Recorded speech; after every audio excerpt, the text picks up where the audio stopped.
Well, I think that it is important as a symbolic gesture, because indeed the anniversary of the victory in the Second World War remains by far the most significant public holiday in this country. So this sign by the Chinese leader, which demonstrates respect, compassion, understanding, has a lot of meaning for many Russians.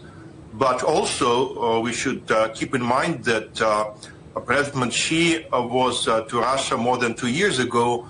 Many things changed since March of 2023, and definitely the two leaders have a lot to talk about. They have to compare notes on many developments in the world.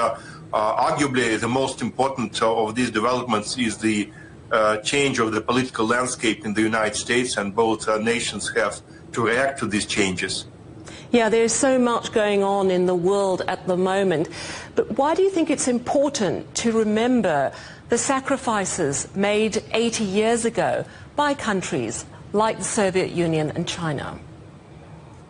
Well, I think that history does not always help us to predict future, but it definitely helps us to understand present.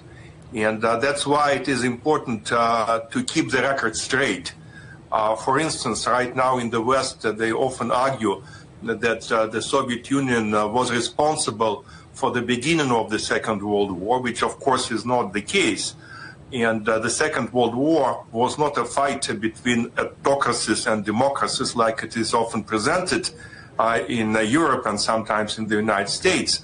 Likewise, quite often, the vision of the Second World War is very Eurocentric. The sacrifices of Asian nations, and China in particular, are not always recognized. But China lost a lot of people, arguably more than any other nation in the world, and that has to be remembered. President Xi has also called for unity in opposing what he calls unilateral bullying and power politics to ensure a better future for all of us. Do you think we have lessons from the past that we could be applying to solve some of today's problems?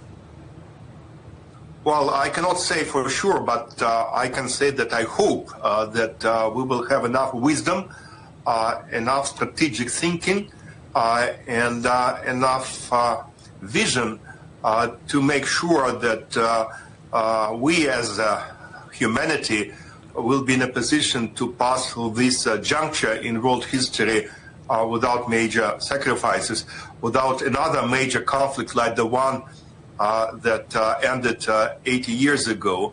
I think it will be difficult indeed. I completely agree with the statement of Chairman Xi that we see a lot of unilateralism, we see a lot of bullying, we see disregard of national interests of other countries and states, and this is not good.